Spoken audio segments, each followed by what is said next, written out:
안녕하세요. 대학백수 이상목입니다. 제가 오늘은 구독자들 분석한 자료를 한번 봤어요. 깜짝 놀랐습니다. 학생들 타깃으로 편하게 반말하는 컨텐츠로 봤는데 대부분이 학부모님이셨습니다. 그래서 이 자리를 빌어 일단 반말을 한 부분 깊이 사죄드립니다.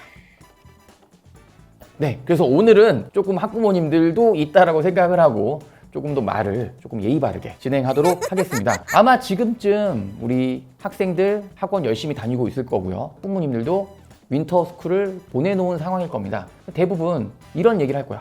꼭 이 윈터스쿨을 보내야 되나? 너무 비싼 것 같기도 하고. 사실 이 시기가 특히 고3 수험생이라면 정말 중요합니다. 왜냐하면 고3 친구들 같은 경우는 이제 3월달이 되면 새학기라 정신없고요.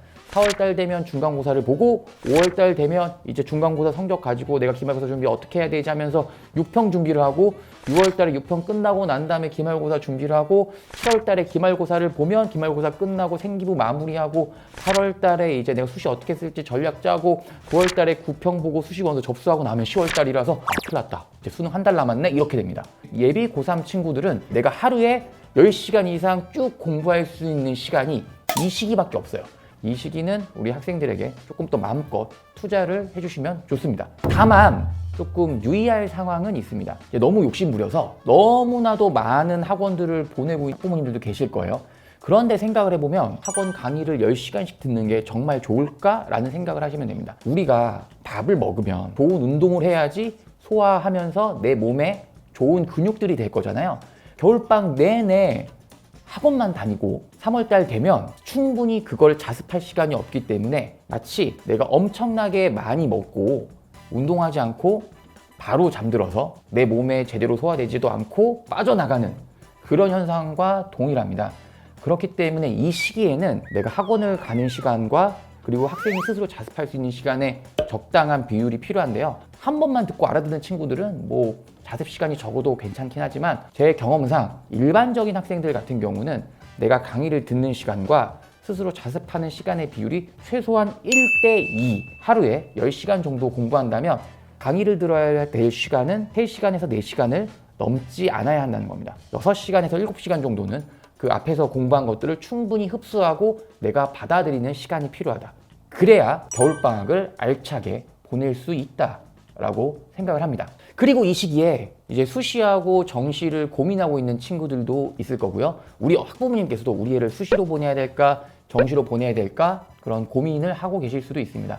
하지만 여기서 중요한 건 수시와 정시를 무 자르듯이 나눌 필요는 없습니다. 지금은 그냥 저는 다 준비를 하면 좋다라고 생각합니다.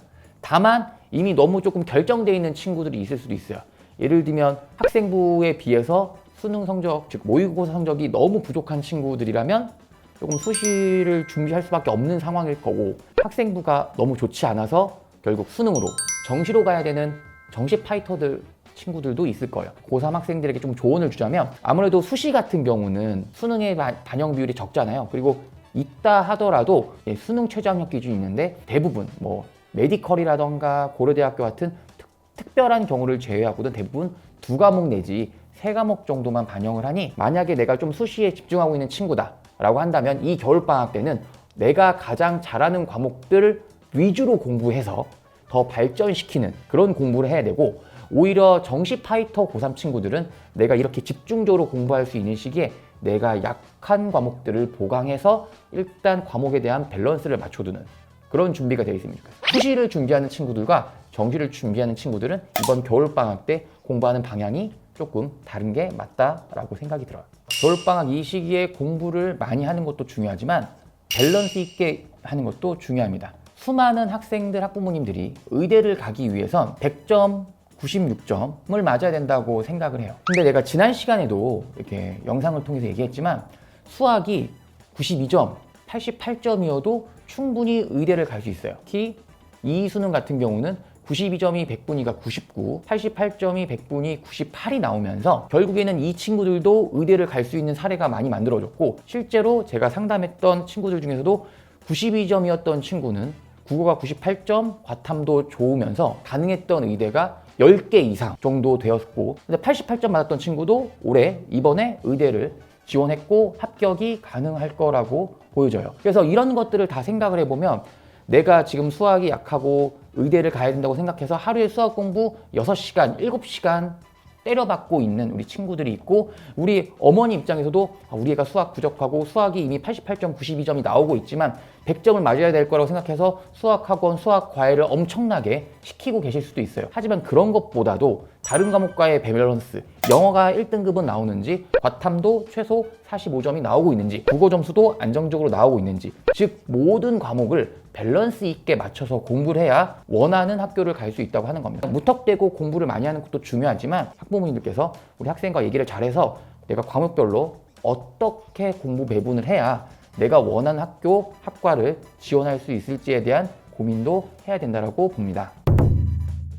학생, 학부모님들 입장에서는 이 입시라고 하는 이 히말라야 같은 입시를 등반하셔야 되는데요. 히말라야를 등반하는 데 있어서 이 대학 백수가 든든한 쉐르파가 되드리도록 하겠습니다. 오늘 영상도 유익하셨다면 구독과 좋아요 부탁드리겠습니다. 그리고 궁금한 점은 댓글로 남겨주세요.